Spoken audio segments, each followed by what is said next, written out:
Welcome back to my channel. Today I'm going to show you two rustic farmhouse winter projects that I originally released earlier this year when I first started my channel. It was late in the winter season, so I wanted to share them again to ease into this winter season and give you some inspiration for your own winter projects. Now let's have some fun crafting. In this video, I show you how I use this Dollar Tree sign to make a rustic farmhouse winter display. I start by completely disassembling the sign, taking off the roof trim, the wreath, and all of the paper. Here's what it looks like after taking all of that paper off. You can see what a mess it makes. I've drawn in where I want the new roof line to be, and that's where I will cut with an X-Acto knife or razor blade to give me the shape I want. I take some of the trim from the original piece and glue it to the roof. I also had to cut some of my own pieces to fit this new shape.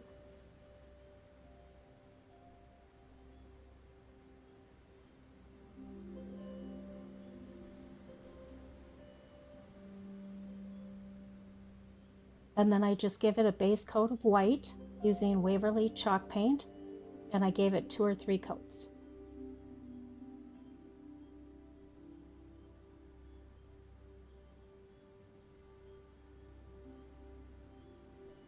I take a little wood plaque that I got from Walmart. I believe they also sell them at Dollar Tree. And I'm just going to cut that to fit as a nice little side shed to the barn. So I'm just giving it an angled roof.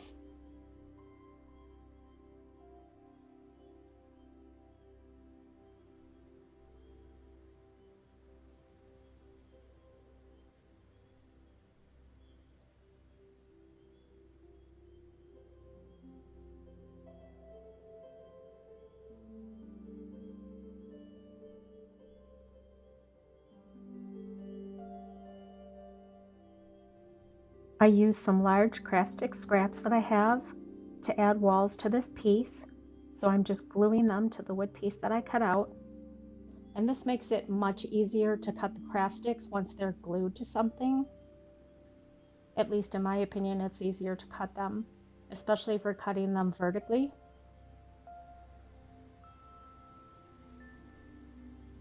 And because the craft sticks have some imperfections, some of them are a little warped or they're just not completely even, that actually works great for this project because I want some cracks to kind of seep through to make it look like an aged barn.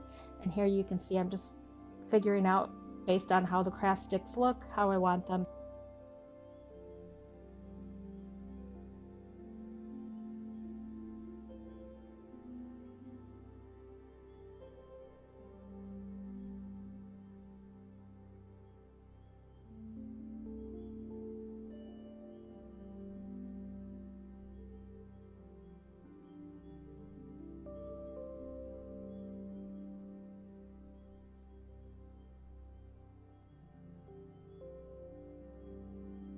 I ended up rearranging some of the sticks based on the imperfections and how I wanted them to lay on the board.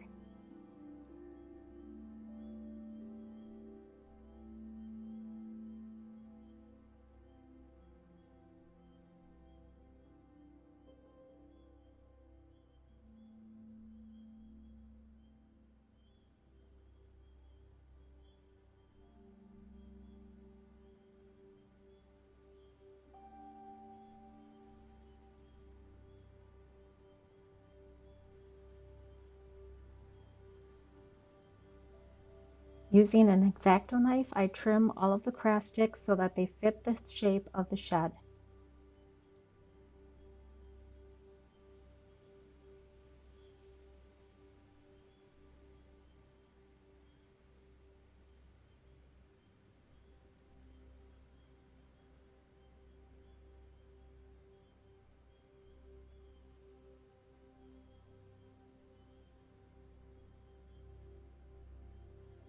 I trimmed the rounded edges off of some small craft sticks to make some wood panels for my barn doors.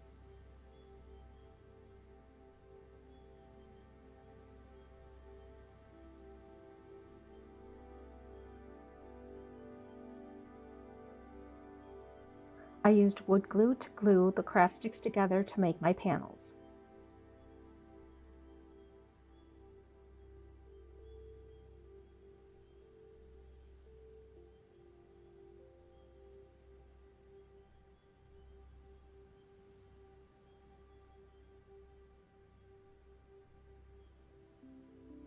I used the barn red paint from Apple Barrel and I just watered it down a little bit so it gives me somewhat of a sheer finish. And I just paint the door panels as well as all of the walls using that color. I want this to have a rustic distressed look, so I didn't want full-on color. That's why I watered it down. I also sanded all of the wall pieces to distress the edges and give the barn a more worn look.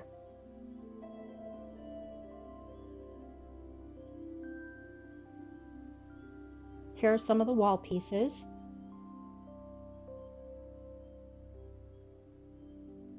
And that's just using a large craft stick, again from Walmart. I used this lantern from the Dollar Tree to make the barn door. As you can see from the front of that, it is the perfect design to make a barn door. So I just disassembled this lantern. I'm not going to show you how I use that cutting blade because I don't always use the safest practices when cutting wood. But once you get that top off, it's pretty easy to disassemble the rest of the lantern. And I can use the other pieces for other craft projects.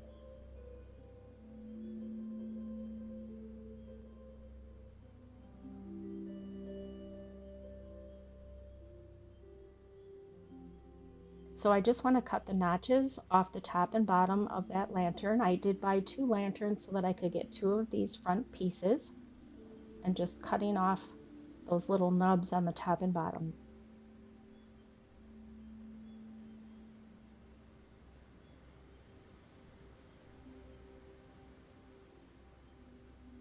I give each of those panels a couple of coats of Waverly white chalk paint, and I'm making sure to get all of the sides as well.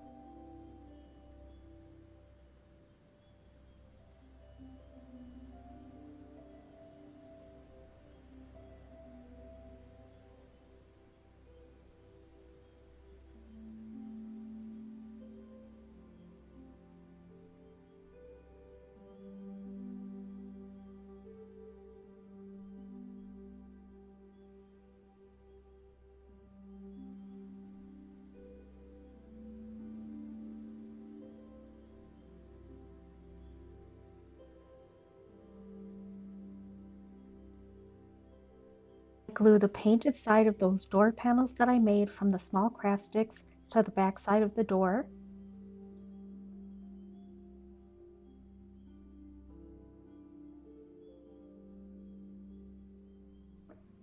You can see that I've already glued down some of the wall panels to the front of the barn, so I'm just going to continue with that. And that white piece of trim toward the upper portion of the barn, I trimmed from a jumbo craft stick and painted it white just to give some separation. So I'm just going to finish gluing my panels to the piece and making any adjustments needed based on the imperfections of those craft sticks and how I want some of the cracks to show through. Like I mentioned earlier, it is much easier to trim the craft sticks, especially when you're trimming lengthwise or vertically, once they're glued to a piece. So I glue that last wall panel to the right, knowing that it hangs over, and I'll trim that once the glue is dried.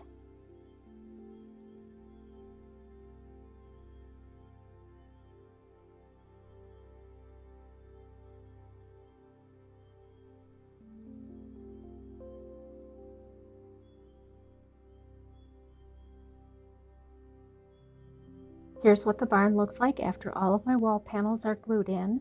And now I'm just going to go in with some brown chalk pastel, and I'm just going to do some shading along the roof as well as all of the walls and trim, just to give it that aged, distressed look.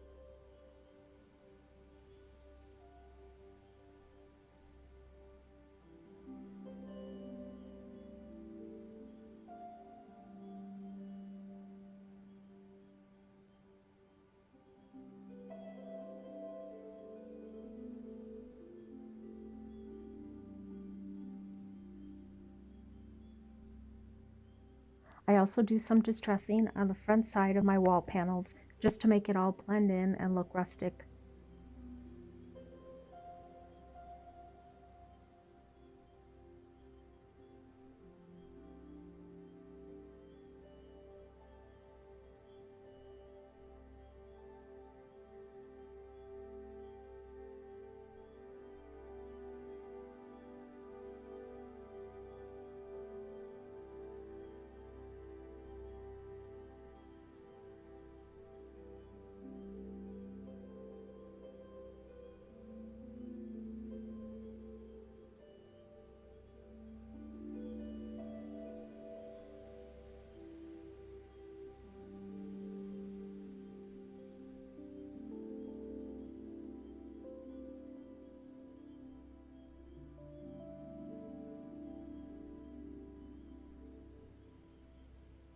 I bought this little wood truck from Walmart, but it was kind of disproportionate in shape, so I did trim off along that top roof line and fender just to make it look a little more proportional.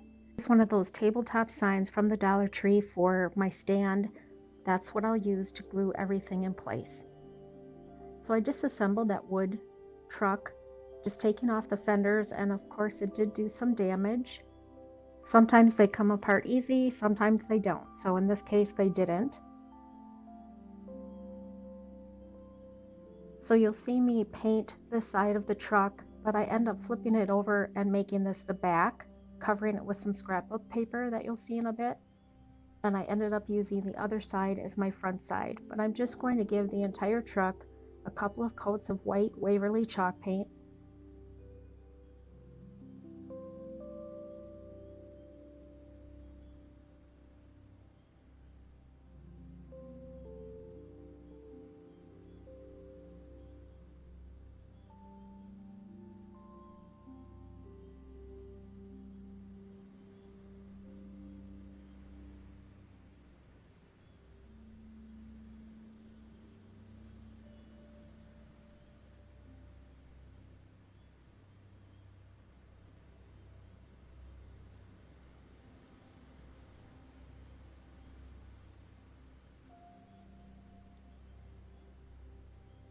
I bought these little wood rounds from Hobby Lobby. They sell them in a pack, and they are the perfect size for some hubcaps on my truck.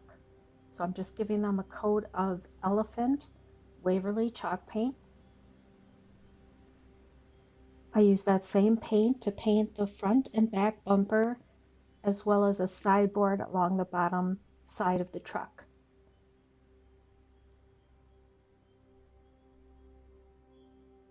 I used Granite Gray from Apple Barrel Paints to paint the headlight.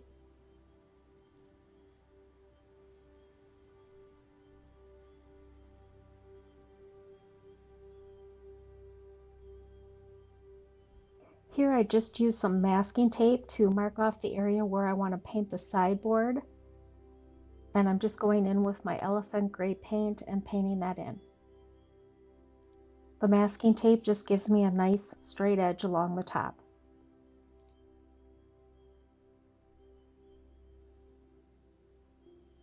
I also used that lighter gray color to go over the hubcaps just to lighten them up a little bit. I thought they were a little too dark using the elephant.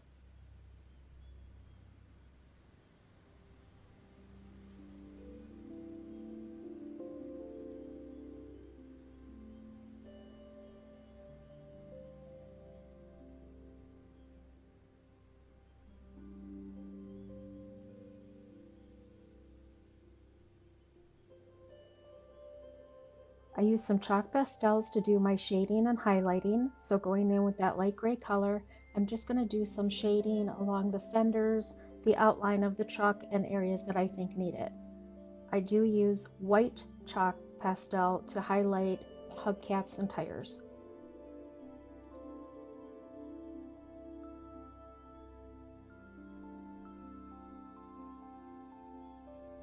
I use the chalk to mark out where the door will be.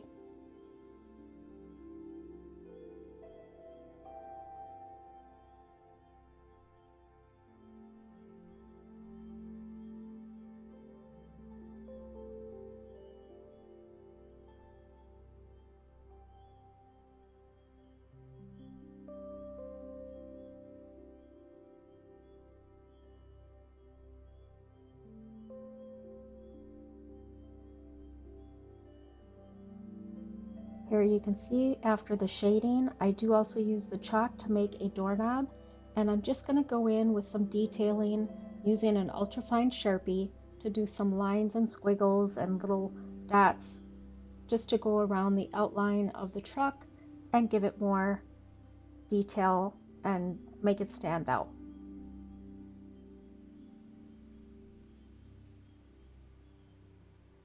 The squiggles and dots are a little trick I picked up in the 80s when it was very popular, and I just think it adds a lot to a project.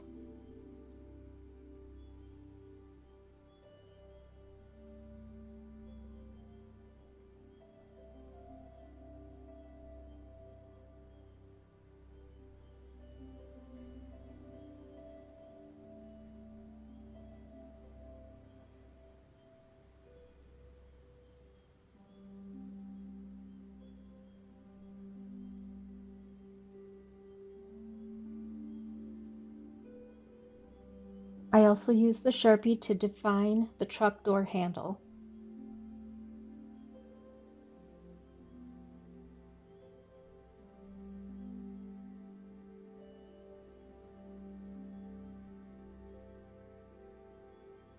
You can already see what a difference that's making for the truck to stand out.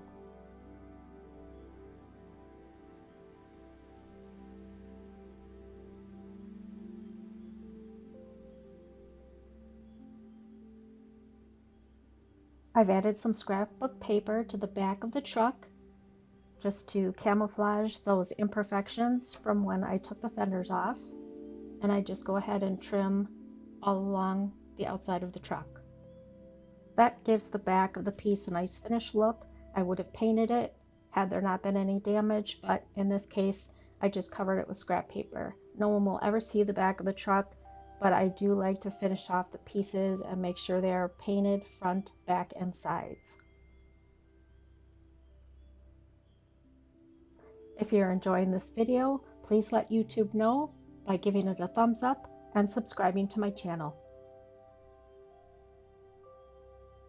I found these trees at Hobby Lobby a couple years ago after a clearance sale, and the tip of the one tree was broken off, so I just molded a new shape using some air dry clay, and you would never be able to tell that this piece was broken.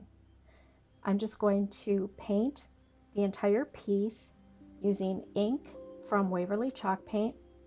I want some black to show through when I add some green paint a little bit later. I want some of the black to come through, giving it some highlights, lowlights. So I add 3 different colors to the trees. And I also don't like all of that glitter. So this is covering all of that up as well as giving the tree some depth. Here's what it looks like after a base coat of black paint. Some of that glitter is still showing through, but I do add some other colors, so you'll never be able to see that. I am using Americana paint in the color Evergreen. I also use Holly Branch from Apple Barrel Paints to add some highlights. So I'm just going in with a paintbrush and just lightly pouncing, making sure I don't cover the entire tree so some of that black comes through. You could also use a paper towel or a sponge. I just happen to be using a paintbrush. And I'm just going to go over the entire tree. I don't show on camera my using the holly branch lighter green, but I do the same technique, just kind of lightly pouncing the paintbrush over it to give the tree some depth and dimension.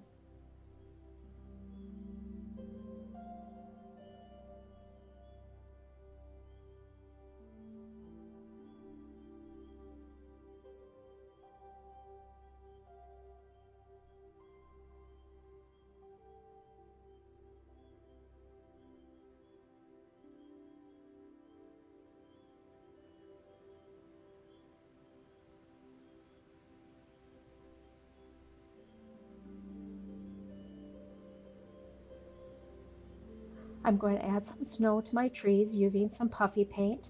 I'm just squeezing some on there, and then I use a paintbrush to move that paint around to get the shapes that I want. And I do go over it with a couple of coats of the puffy paint.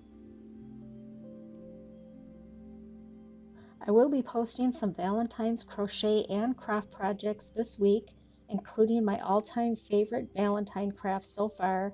It is so adorable.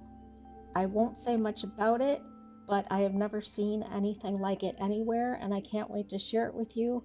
So please make sure that you subscribe and hit that notification bell so you don't miss out.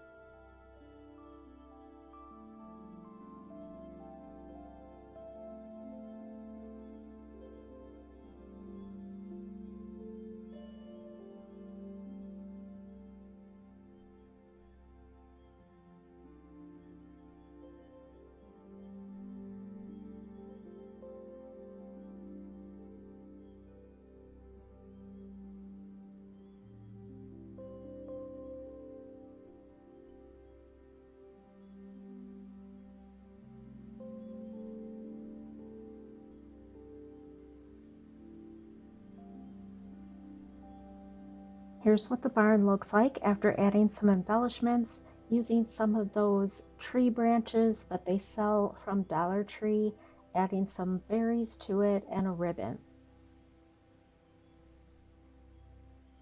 I add some tumbling tower blocks to the back to use for stability when I glue it onto that tabletop sign.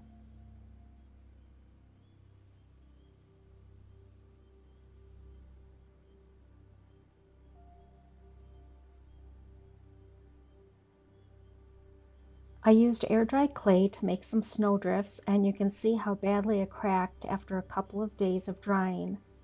Rather than just throw it out or call it quits, I decided to salvage what I could by just gluing those pieces onto the tabletop sign, and then I used caulk to go in and fill in those cracks, and you'll never be able to see that it is cracked at all.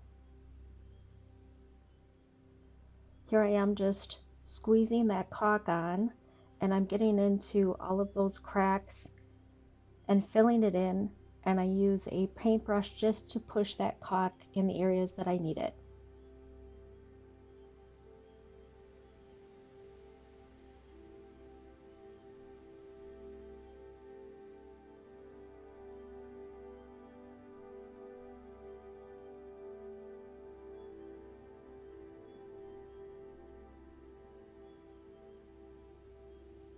I mixed some baking soda with chalk paint to make a nice thick consistency, kind of like a concrete shake. And I just go over all of the air dry clay, filling in all of those cracks and making it look like realistic snow.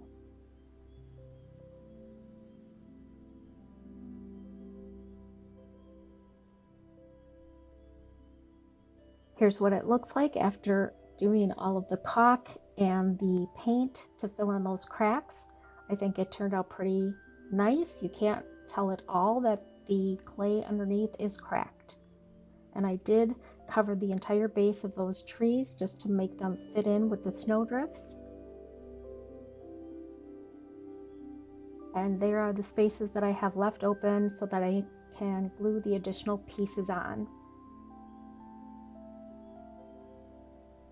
I take a fine grit sanding block and I'm just smoothing out some of the rough edges that were made from the baking soda and the paint.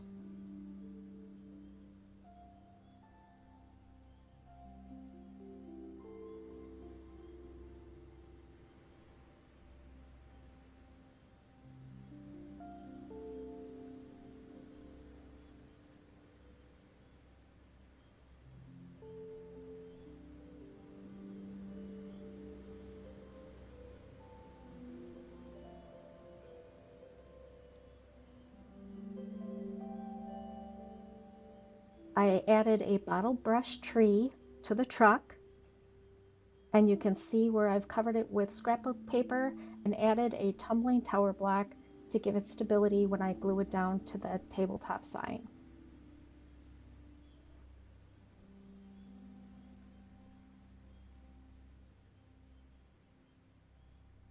I've trimmed some birch branches that I have, and I'm just going to make a little log pile outside of the barn.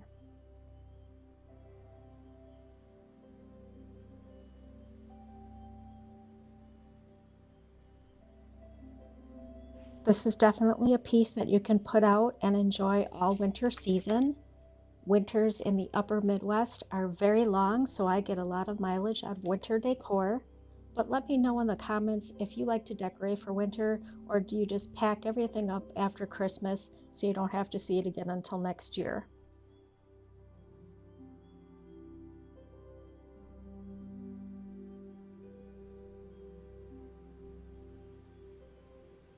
Here's what the back looks like, completely finished. Here's what the front looks like. Let's take a closer look at the finished project. I really love the detail of that Sharpie marker on the truck. I think it really makes it stand out nicely.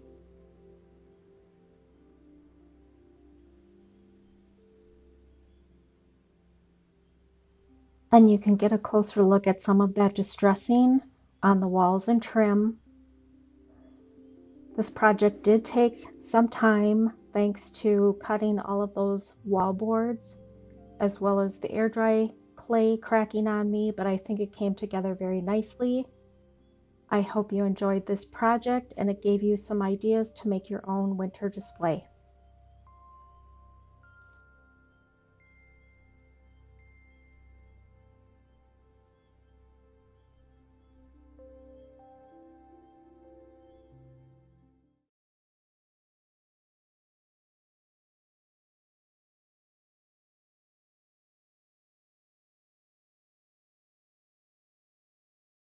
In today's video, I'll show you how I transformed a woodsy thrift store shadow box into a wintry country scene.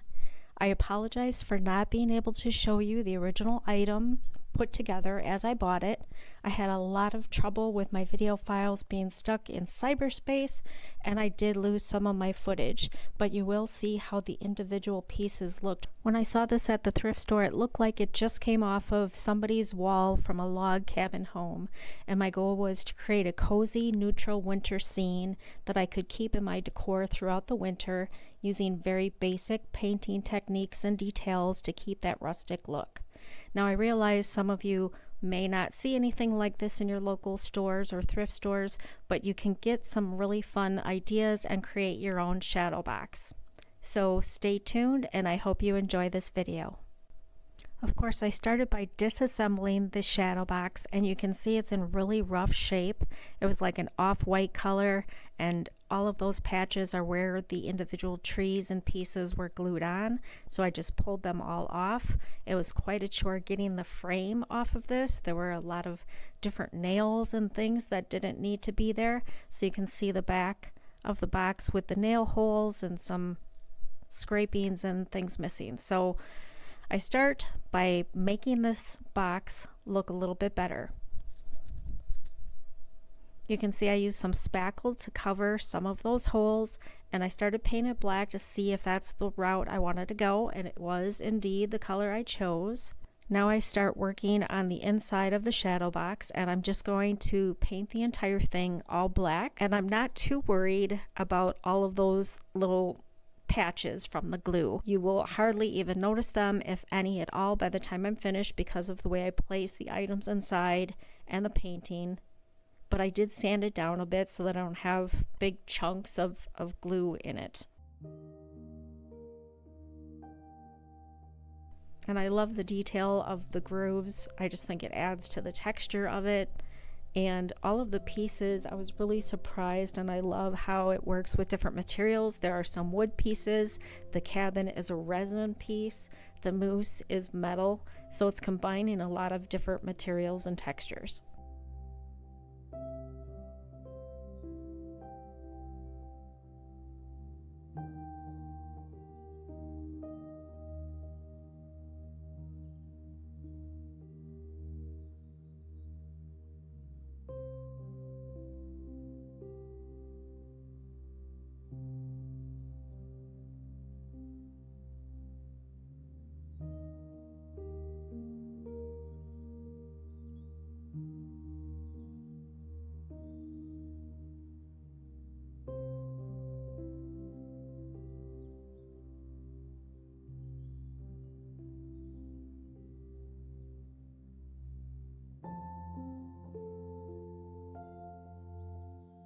starting to work on the sky.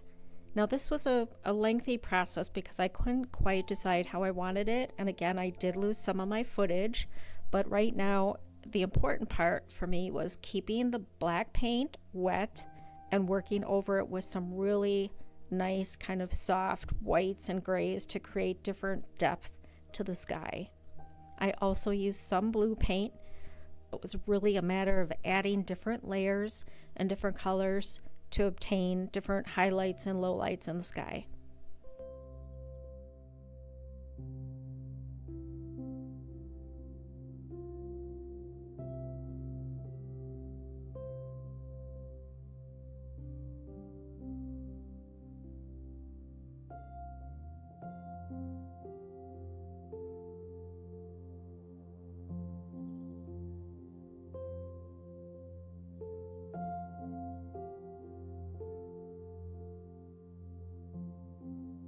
I'm just taking some gray, and I wasn't sure if I wanted to make a very cloudy sky.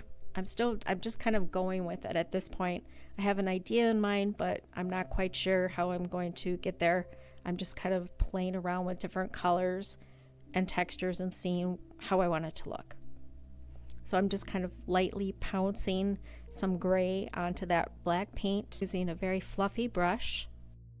Later you'll see more detail in the sky. I did end up using some chalk pastels, but the key to getting the look that I wanted was keeping the paint wet and working with a very wet paintbrush to keep those background colors smooth and seamless.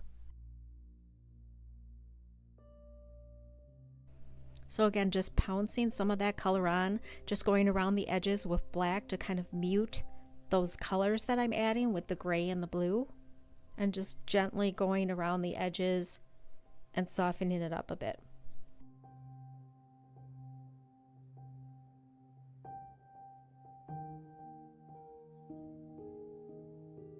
Unfortunately, this is where I lost some footage, so you cannot see how I finished the sky, but I did go in with some chalk pastels and some water and just blended those colors together and deepened up some of the blues to really give the sky some depth.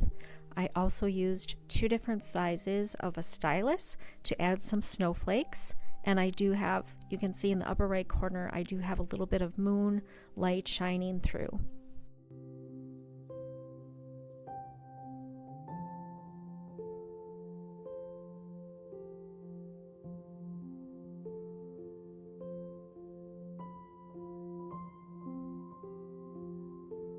This is the frame, and it was a really dark forest green in very good shape, so it just needed a good paint job.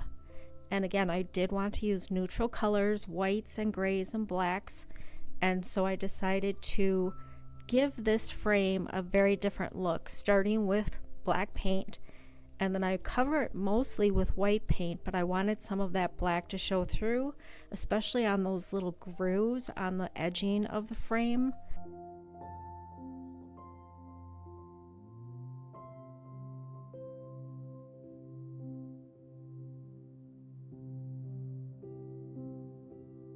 The wood used for this frame was very rough, so I used that to my advantage so that I could create some depth and use different colors on the frame. So after giving it a base coat of black, I go over it with some white, doing some dry brushing and a fan brush, and I'm just lightly going over that black. So because that wood is so rough, you can see how that black comes through. I also get some little bit of shades of gray with the black and the white mixing together, but after letting it dry and going back over it with different coats of the white, I've achieved the look that I want, which is mostly white with some black and gray peeking through.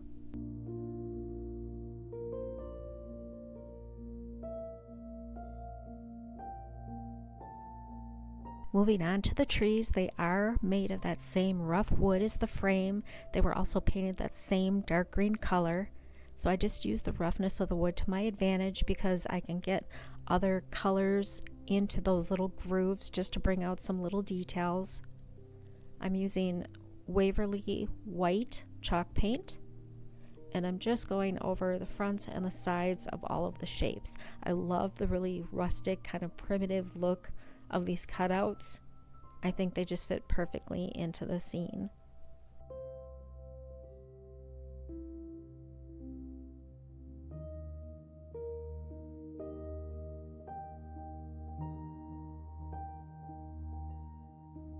I sanded the sides of the trees along the edges, and that brought out some of that dark green color from the original paint just to define those edges a little bit more.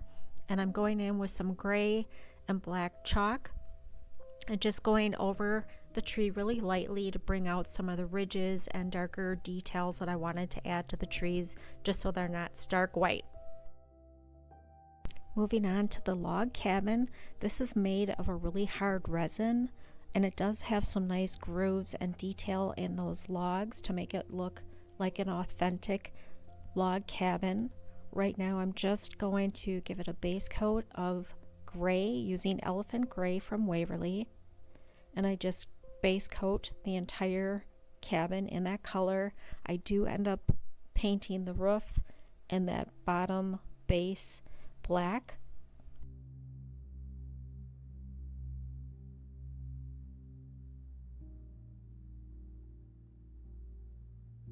I'm using plaster from Waverly to do the moon. That was also a dark brown color. Here I'm using my chalk pastels, and I'm just getting into the grooves of that cabin to bring out some depth. So in all of the space between the logs, I go in with that black chalk and I'm just defining them a little bit more, as well as adding some shading under the roof line and along the bottom.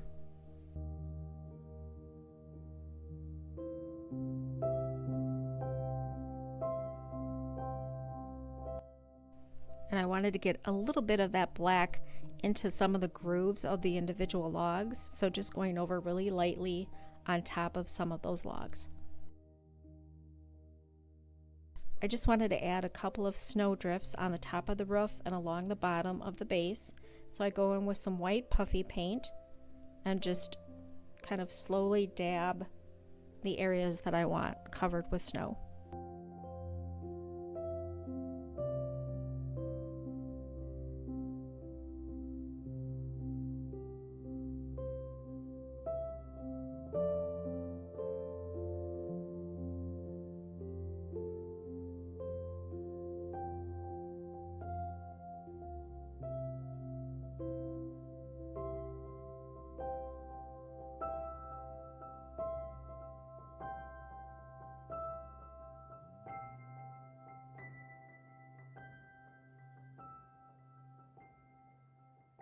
I wanted to add a door. This one didn't have one, so I just trimmed a couple of popsicle sticks or craft sticks and glued them together. I used a larger craft stick and cut it to size to make a chimney, and I painted it black, and I'm just giving it a little bit of gray highlighting so it stands apart from the background.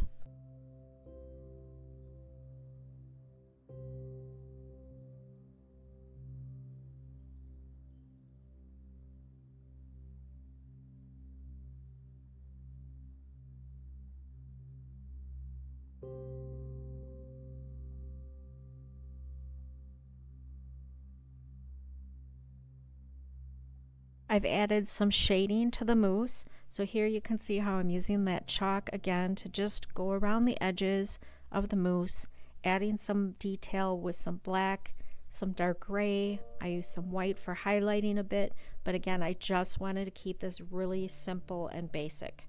I like applying the chalk with a Q-tip or sometimes a paintbrush, and you can really achieve some really nice soft effects by first applying the chalk, and you can decide how deep you want the color to go, and if you're wanting to soften that up a little bit, you just go in with a clean Q-tip and go over it again, and it just blends seamlessly. Now this project, again, I'm keeping it very basic and maybe not blending as much as I would on a regular project, but you can really play around and get different results with chalk.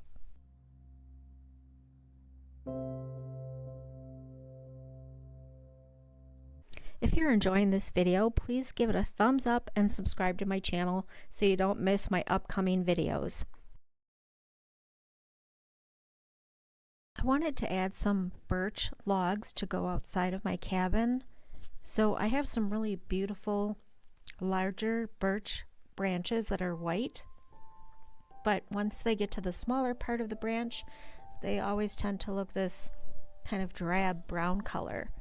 So I just cut them to size, and I'm going to paint them white so that they actually look like birch logs.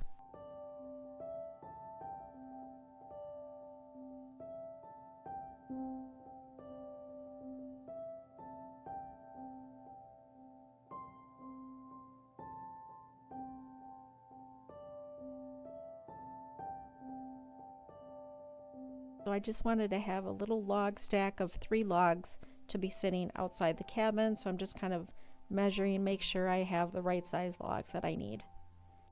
Here I've painted them white. So I just go in with a couple of coats of white, and I end up highlighting them with just a little bit of off-white, some black and gray. I didn't want to get too detailed with this project, like I said, keeping it very simple. I added some lines, which you'll see in a bit, and it was just a matter of kind of softening up the lines to make it look like actual birch, and I'm really happy with how they turned out. I'm going in with an ultrafine Sharpie, and I'm just adding some black lines.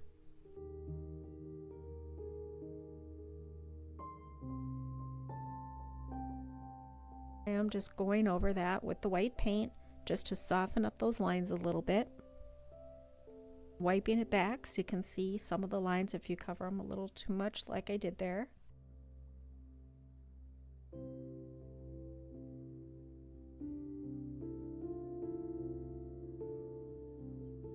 And just letting it blend in a little bit. Now I'm ready to put my pieces together in the box. So I'm just deciding on how I want them placed, and now I'm going to glue them into the bottom, which I've painted white so it looks like snow. Just wanted that moose kind of coming out between the 2 trees on the right. I'm just going to glue my little logs in place how I want them.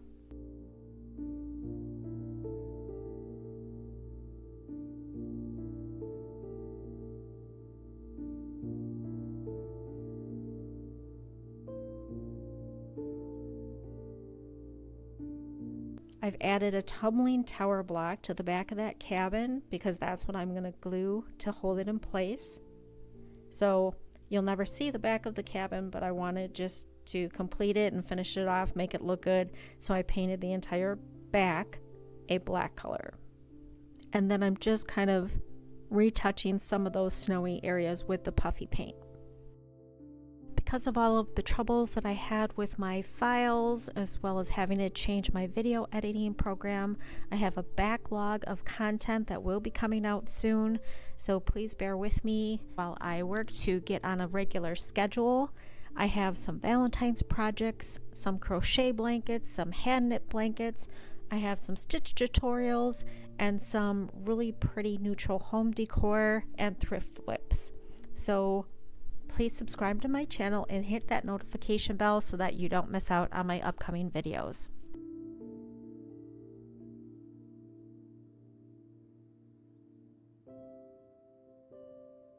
Now I'm just going in with some Mod Podge, and I'm just painting that on the bottom so I can add some faux snow.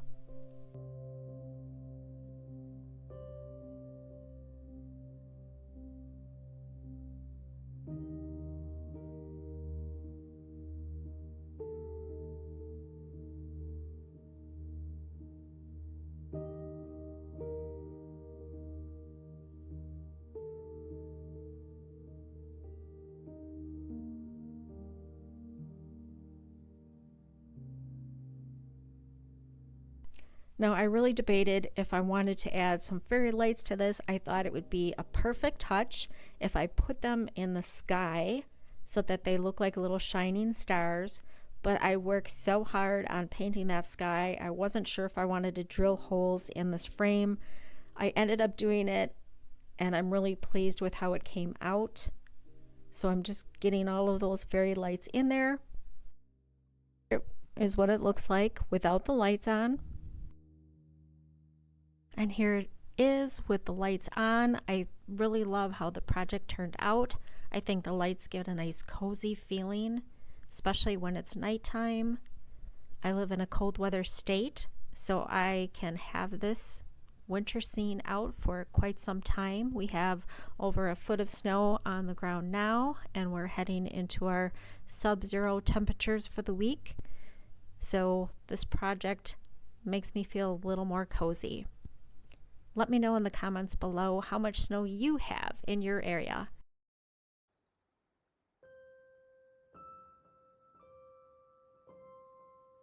I hope you enjoyed this project and it inspired you to make a shadow box of your own.